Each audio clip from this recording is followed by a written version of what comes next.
The Holocene has ended.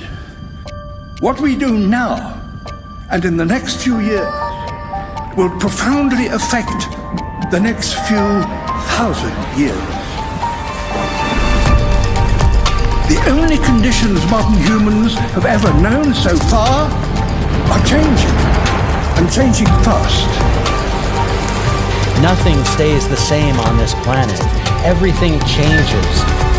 The Earth is going into one of these jumps, and you don't know what is going to be on the other side of those jumps. The Earth is always jumping.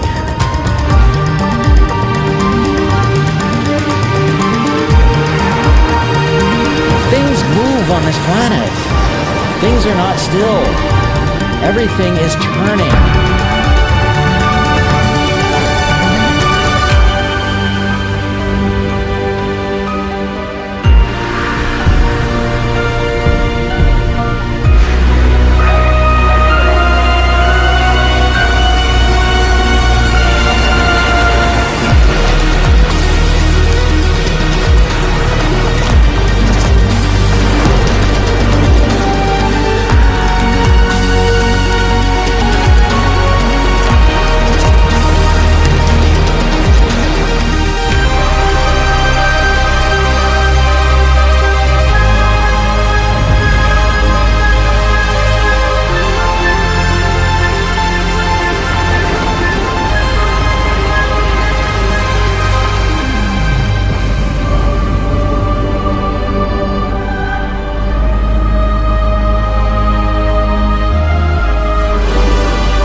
As it begins to run out of fuel, the sun won't simply fade away to nothing. Its core will collapse, and the extra heat this generates will cause its outer layers to expand.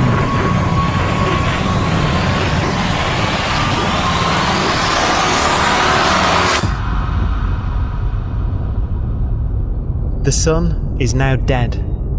Its remains slowly cooling in the freezing temperatures of deep space.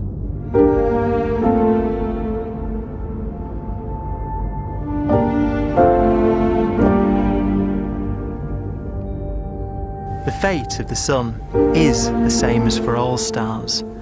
One day they must all eventually die, and the cosmos will be plunged into eternal night. All stars eventually will run out of fuel. The temperature of the universe drops. The stars, one by one, in the night sky, will turn off.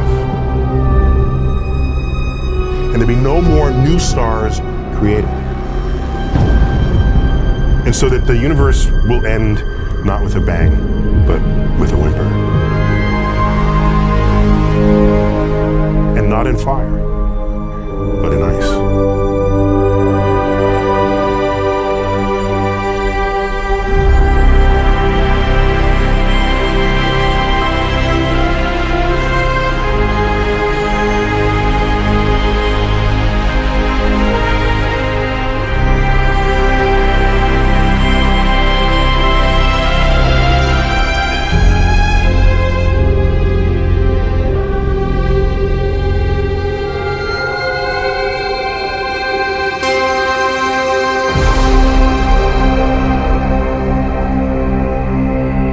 With no fuel left to burn, a white dwarf's faint glow comes from the last residual heat from its extinguished furnace.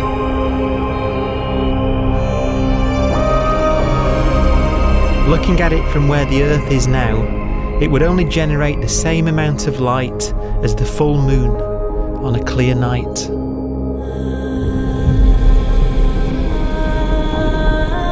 The faint glow of white dwarfs will provide the only illumination in a dark and empty void littered with dead stars and black holes.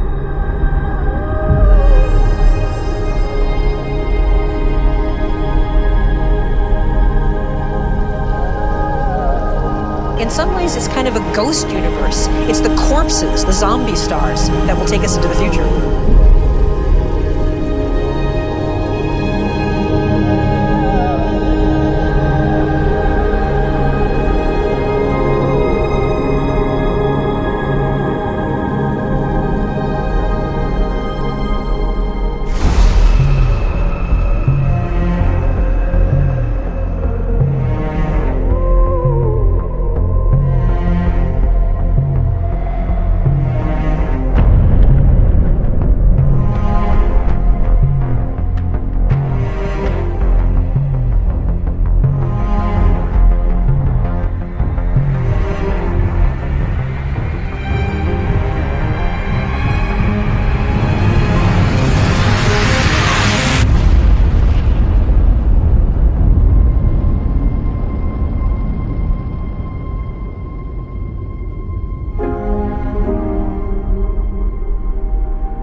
A black dwarf will be the final fate of those last stars.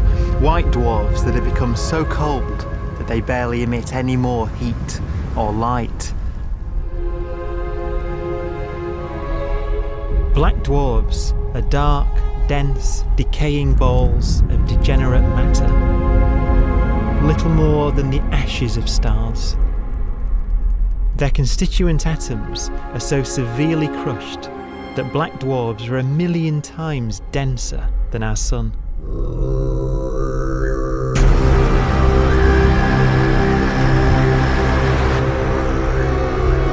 Stars take so long to reach this point, we believe there are currently no black dwarfs in the universe.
We have a pace of life that's based on really the energy available to us now. You could imagine living conscious systems which have a very different pace and therefore can extend out at least a lot farther than you'd imagine otherwise. You could have a living system where if it had a thought every 10 trillion years, that would seem normal. Even if our life dies out, one could imagine at some time arbitrarily far in the future, a fluctuation occurs which allows intelligent life to exist again for a little while. So you might have islands in time of intelligence.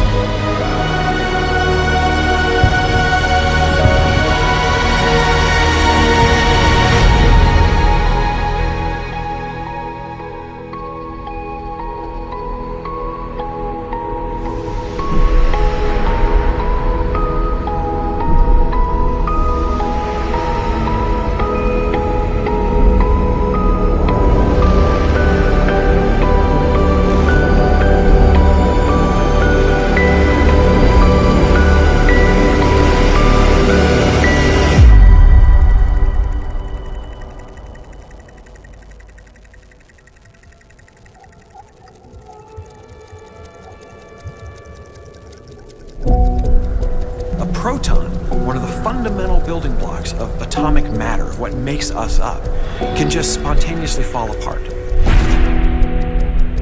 Any material that evades the pull of a black hole eventually dies away as its protons disintegrate.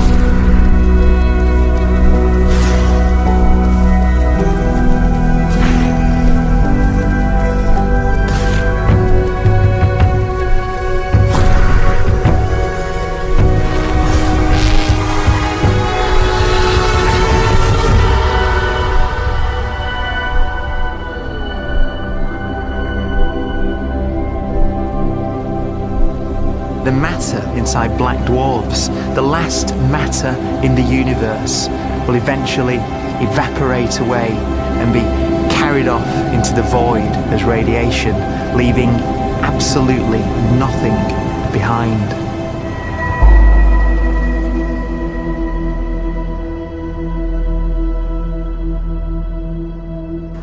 With the black dwarfs gone, there won't be a single atom of matter left. All that will remain of our once rich cosmos will be particles of light and black holes.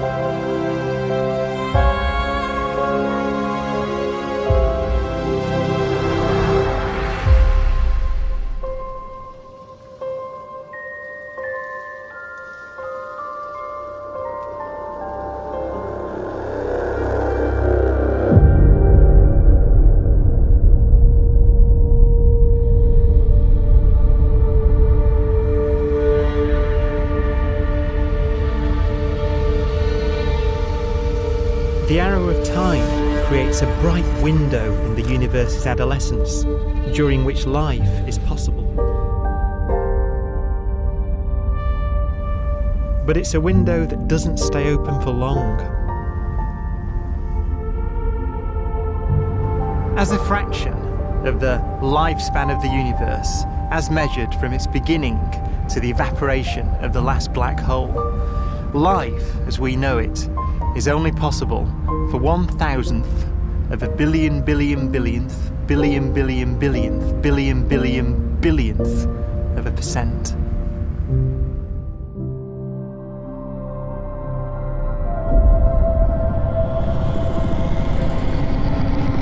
Black holes become the fundamental building block of the universe. A galaxy will basically be a supermassive black hole in a center with smaller black holes orbiting it. Zombie galaxies filled with black holes continue to evolve. They'll eat each other and they'll get bigger, and maybe they'll fall into the supermassive black hole and it'll get bigger. The universe will still be an exciting, dynamic place. It's just that the timescales you're talking about are now trillions of years instead of thousands or millions of years.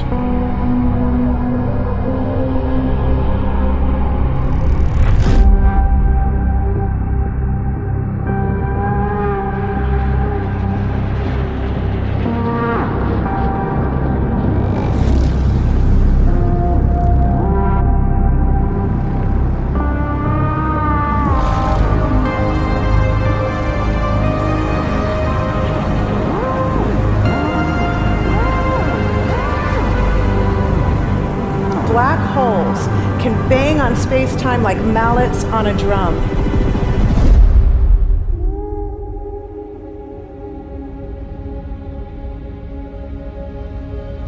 And they have a very characteristic song.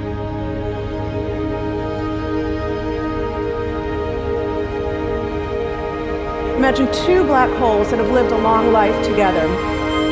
At the end of their lives, they're going around each other, crossing thousands of kilometers in a fraction of a second. As they do so, they leave behind in their wake a ringing of space, an actual wave on space-time.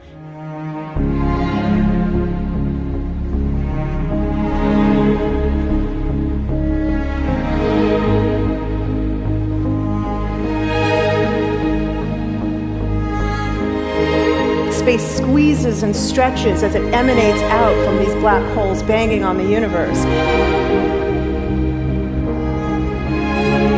Those are the gravitational waves. They are literally the sounds of space ringing. And they will travel out from these black holes at the speed of light as they ring down and coalesce to one spinning, quiet black hole.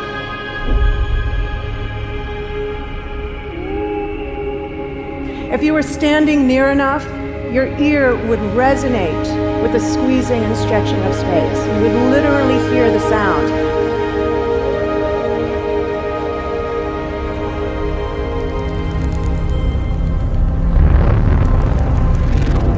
Imagine a lighter black hole falling into a very heavy black hole. The sound you're hearing is a light black hole banging on space each time it gets close.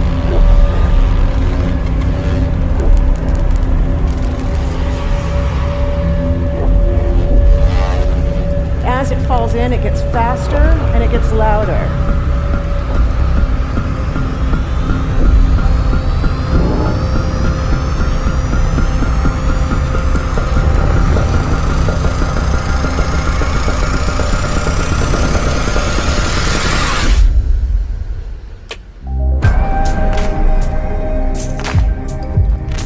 Scientists used to think black holes were immortal, but even these will one day die. Now we're talking about timescales of unimaginable length, quadrillions of years into the future. On that timescale, even the black holes begin to evaporate.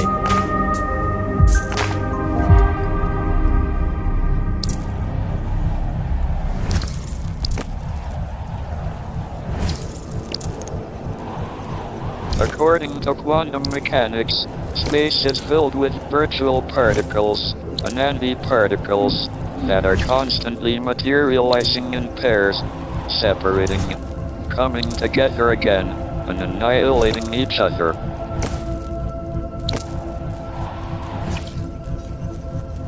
In the presence of a black hole, one member of a pair of virtual particles may fall into the hole, leaving the other member without a partner with which to annihilate. The forsaken particle appears to be radiation emitted by the black hole.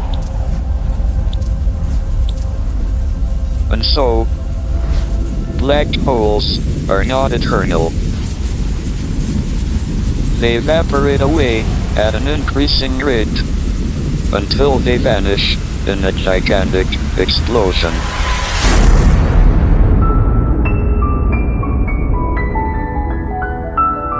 Quantum mechanics has allowed particles and radiation to escape from the ultimate prison, a black hole.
Philosophers and poets have asked the question, will the world end in fire or ice?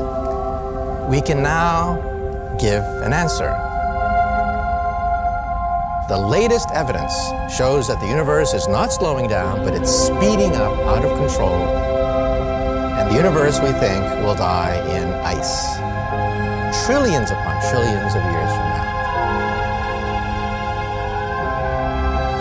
Empty space itself has energy. In every little cubic centimeter of space, whether or not there's stuff whether or not there's particles, matter, radiation, or whatever, there is still energy even in the space itself.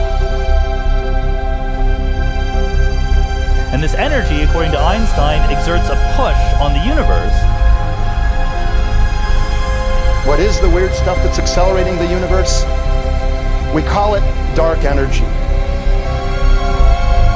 And this stuff is the dominant stuff of the universe. Almost 3/4 of the matter-energy content of the universe is this dark energy. And we don't know what it is. Dark energy, unlike matter or radiation, does not dilute away as the universe expands. This has crucial implications for what the universe is going to do in the future. So what will be the future of the universe?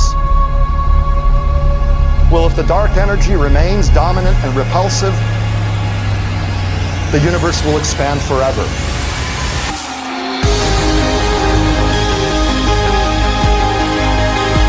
Faster and faster and faster with time. A runaway universe. 70% of the energy of the universe resides in empty space, and we don't understand why. But we do know what will happen. If that energy continues to be there, the universe will become cold and dark and empty. That's the future as it might be. We don't know because we don't yet understand the nature of dark energy. Until we do, we won't know the future. We won't even understand our own origins, and that's why we want to know and study this subject.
Does seem to be for an ever colder, ever emptier universe.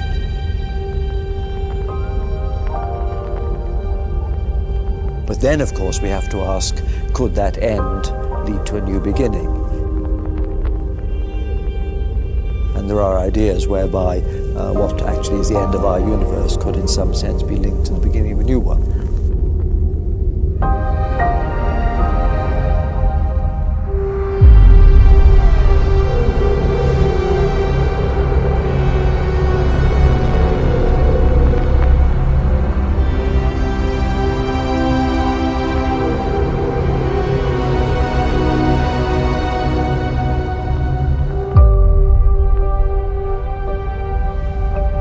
We've worked out the mathematics, the equations. They seem to say that if you have an atom smasher that can concentrate tremendous amounts of energy at a single point, you can perhaps open up a gateway, a baby universe.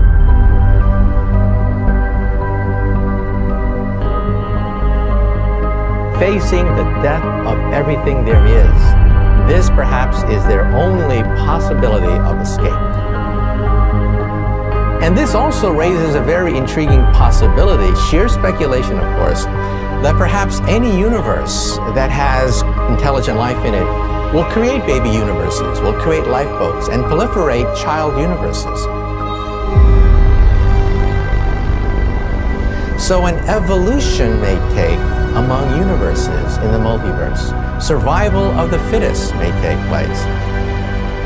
So those universes which do not have intelligent life are infertile. They have no children. But those universes that have mild temperatures, stars like us, would create civilizations that could open up child universes, and they would then proliferate.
After an unimaginable length of time, even the black holes will have evaporated and the universe will be nothing but a sea of photons gradually tending towards the same temperature as the expansion of the universe cools them towards absolute zero.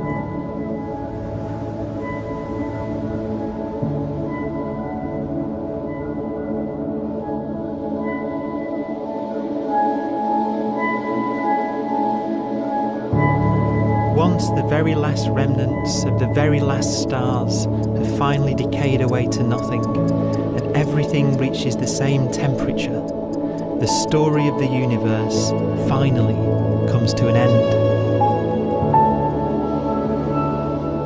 For the first time in its life, the universe will be permanent and unchanging. Entropy finally stops increasing because the cosmos cannot get any more disordered. Nothing happens, and it keeps not happening forever.